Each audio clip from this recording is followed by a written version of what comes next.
Iván Flores. Senador, muy buenos días, gracias por acompañarnos hoy en Línea 1. Por los ríos. Buen día, Daniela, buen día, Alejandro. Muy buenos días, senador. Agreguemos Valdivia, los ríos, el sur de Chile, para de la zona las regiones de nuestro editor. Están en Línea 1. Exactamente. Claro, eso influye mucho también en la agenda.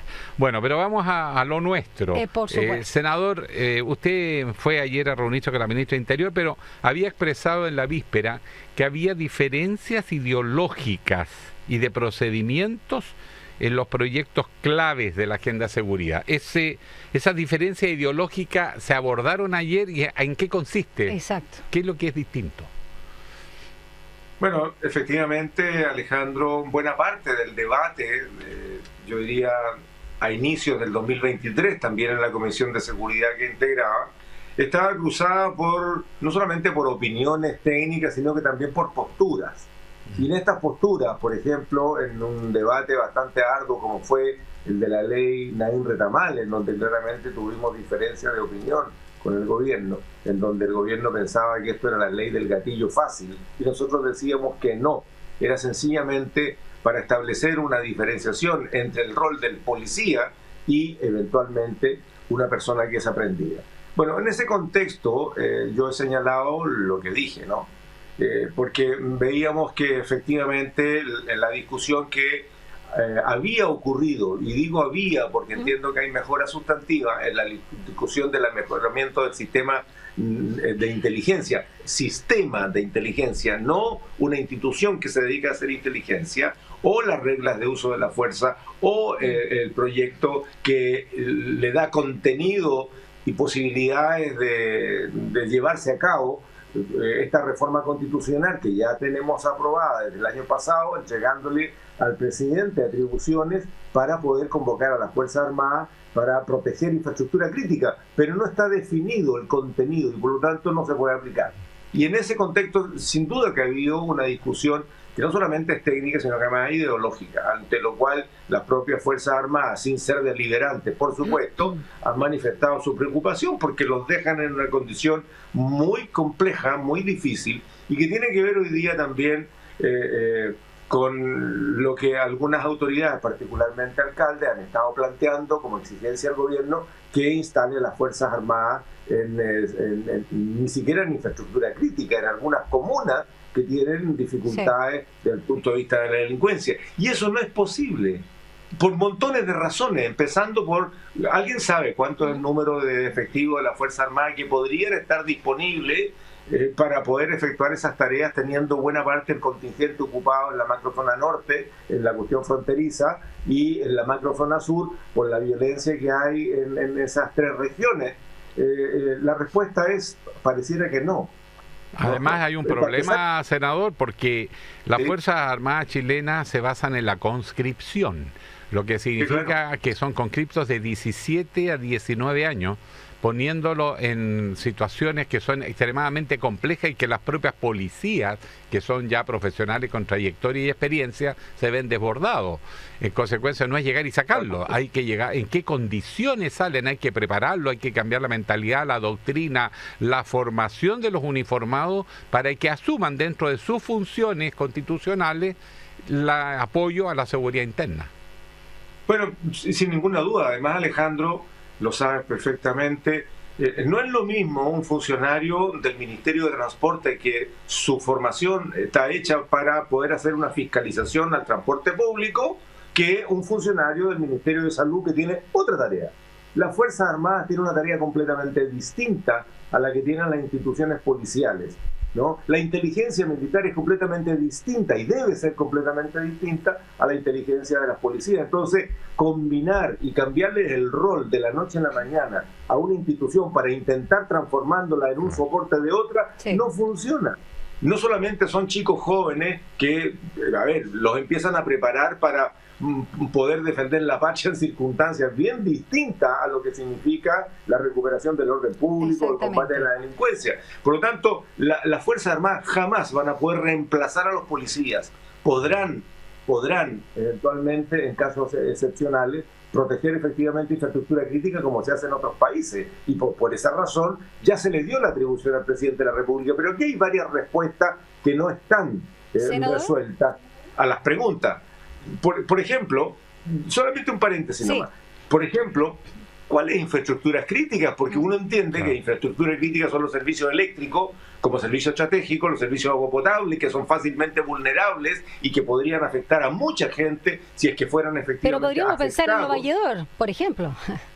Bueno, y pueden ser todos los malls de Chile, porque, ojo, la región metropolitana no es Chile. Yo vivo en una región en donde tenemos serios problemas de delincuencia, donde los portonazos ya llegaron y están habitando con nosotros, donde ya tenemos presencia del crimen organizado sin ninguna duda, y particularmente de una parte importante del crimen organizado, que es el narcotráfico. Entonces, cuando esto está repartido en todo Chile, cuando tenemos un sistema carcelario saturado, a diferencia de hace 2 años, que de los 52.000 cupos habían 43.000 ocupados, y hoy día tenemos 53.000 y con crimen organizado interno, y el crimen organizado probablemente, y digo probablemente porque este es todo un tema que se está revisando, digitando en algunos casos desde adentro de los recintos penitenciarios. La verdad es que es un escenario extremadamente complicado, en donde ya el crimen organizado no solamente clavó la bandera, sino que se nos está instalando y consolidándose en nuestro país. Lo que pasó en la Fiscalía de Los Ángeles es extremadamente preocupante, porque eso es un paso bastante más adelante en lo que ya ha pasado en otros países, la instalación del crimen organizado. Senador Flores, primero, déjeme preguntarle, porque más o menos el diagnóstico, y está bien que ponga el punto también de lo que pasa en regiones, porque Santiago no es Chile, Los Ángeles y en este caso la región de Los Ríos, me parece muy bien, pero el diagnóstico más o menos lo tenemos claro, hay que ir buscando las soluciones. Tras la reunión que tuvo ayer con la ministra Toá, ¿llegaron acuerdos con la moneda, sobre todo lo prioritario? Y luego quiero detenerme en la lista del Partido Comunista, si ha entrabado también la discusión en torno a la agenda de seguridad ciudadana. Partamos con la reunión.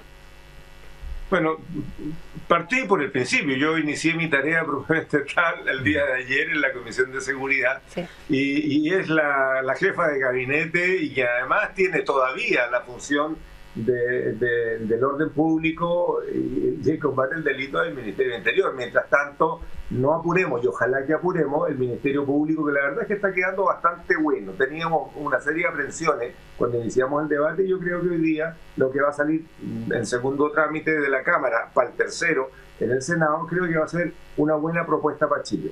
Dicho esto, ¿sí? ¿Perdón? No, está bien, siga, hacer una consulta después, pero... Sí. Bueno, dicho esto, claramente la primera conversación era con la ministra del Interior, porque recordemos que quien tiene la iniciativa de presentar proyectos que tengan que ver con financiamiento público, con modificaciones institucionales, que son buena parte del sustento de los proyectos de ley que estamos tratando de instalar, era justamente llegar a un acuerdo con la moneda.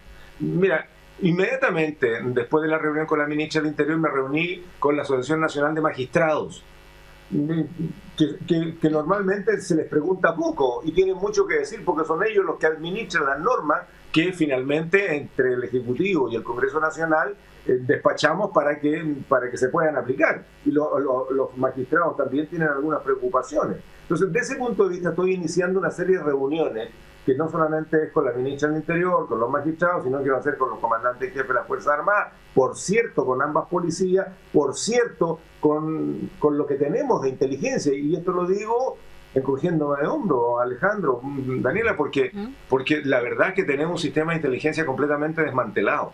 O sea, lo que nosotros tenemos son analistas de lo que ocurre en el país a través de información prácticamente de prensa, no es mucho más. Claro, o sea, inexistente incluso, más que desmantelado, porque para desmantelar tendría que haber habido uno antes. Pero ahí hay efectivamente un tema histórico que se cruza. Para un sector amplio de la política chilena, los militares están asociados a la dictadura militar y a la represión que era descarada, violando toda norma y además todo principio de buen cuidado. Las cosas hay que decirlas, eran crímenes. Pero estamos en democracia y es una institución que también han pasado 30 años, o sea, de alguna manera hay que incorporarla a las nuevas desafíos y tareas que el país tiene. Dicho eso, que una apreciación ideológica, quería preguntarle cosas prácticas, reglas del uso de la fuerza, hacer una especie de protocolo, regla. Hay que saber lo que es canela, de estar en una noche, en una población, en medio de un allanamiento a un campamento donde hay narcos que están armados, que están disparando, y el tipo que está participando, el funcionario público que está participando en la operación y tiene un arma de fuego, tiene que estar preocupado que se den 5, 6, 6 criterios y ya está muerto. Senador, lo escuchamos. Tal cual. Tal cual, listo. Voy a otra pregunta. Mira, pero solamente el complemento. Lo que dice Alejandro es tan así que nosotros le hemos estado planteando a algunos partidos políticos, a algunas bancadas, que claramente no todo lo que vista uniforme primero son violadores de derechos humanos. Han pasado 30 años del retorno a la democracia, son instituciones permanentes del Estado y por lo tanto son parte de nuestra preocupación y de nuestro quehacer. Y tienen un rol súper importante que cumplir. Lo que pasa es que hay que reglar el rol institucional. Si ya lo tenemos confundido en las policías, pues. O sea, tenemos dos policías distintas que en distintos momentos de la historia, incluso durante la dictadura, intentaron hacer desaparecer al PDI. Podían haberlo hecho, afortunadamente no lo hicieron. Pero hasta hoy día, a 30 años de haber retornado a la democracia, la Policía de Investigaciones, que es una policía especializada en la investigación de los delitos ya consumados. ¿Y el caso a diferencia del carabinero, que debería tener un rol preventivo de trabajo con la comunidad, de un trabajo disuasivo, de un trabajo educativo, etcétera, y del combate a la delincuencia. Hasta ahí. Pero resulta que en la práctica, Carabinero hace buena parte de la pega que debería hacer la PDI. Y tenemos hoy día una distancia y un desequilibrio entre los recursos, la dotación, la tecnología que manejan ambas policías. Senador, y por otro lado, y aquí hay un tema súper importante, y les pido que me permitan decirlo, del total de los carabineros existentes en nuestro país, que han venido creciendo desde 17.000 o 16.000 al inicio del retorno a la democracia hasta el día de hoy, o más bien hasta el día de los megafraudes, hace un par de años atrás, habían 65.000 carabineros. O sea, cuando la gente dice necesitamos más carabineros, cuando los alcaldes dicen no faltan carabineros, la verdad es que habría carabineros suficientes si estuvieran haciendo la pega preventiva y la pega de combate a la delincuencia. Pero ¿qué es lo que ocurre? Lo conversamos ayer con la ministra y fue parte del acuerdo. ¿Cómo resolvemos? Claro. Y por eso dije que es importante conversar con el gobierno, porque ellos tienen las iniciativas. Primero, hay una cifra respecto a licencias médicas, que es la cifra oficial de Carabineros, que entiendo que está alrededor del 14 o el 15% de licencias médicas. En la práctica nos están diciendo desde algunas regiones que supera el 30%. Pero cuando tenemos un 30% de los carabineros con licencias médicas, pasándole lo mismo que le pasó a todo el equipo de salud cuando tenían que hacer doble turno, triple turno, fines de semana, etcétera, etcétera, que ahí eran exhaustos. Eso por un lado. Segundo, ¿qué hacen carabineros haciendo notificaciones judiciales? Veíamos con la ministra que sería posible explorar, y para esto tiene que participar Hacienda. Por eso es como pega administrativa, en vez de estar en el terreno, senador. Oye, pero las notificaciones judiciales se pueden hacer online, se pueden hacer con otros mecanismos y no usar un carabinero. La contratación de lesiones que hoy día se hacen siempre, no es necesario hacerla siempre en todo evento. Hay que hacerla cuando algún afectado pide la contratación de lesiones. ¿Esas fueron las prioridades que hablaron con la ministra Toá para finalizar en pos del tiempo? Esa fue algunos de los temas que deben ser enfrentados. ¿Por qué? Porque la contratación de lesiones, las notificaciones judiciales, la regulación del tránsito en la calle, que hoy día un parquímetro se para en la mitad de la calle y te hace parar para que salga el estacionado, están dirigiendo el tránsito. ¿Por qué no lo hace un funcionario municipal? Ese traslado de funciones a otras instituciones requiere recursos, pero recursos que son menos escasos y probablemente menos caros para Chile de lo que significa tener 65.000 carabineros registrados en la meta. O sea, tenemos carabineros, no necesitamos a las Fuerzas Armadas si es que tuviéramos al 100% de los carabineros haciendo su trabajo preventivo, ¿no?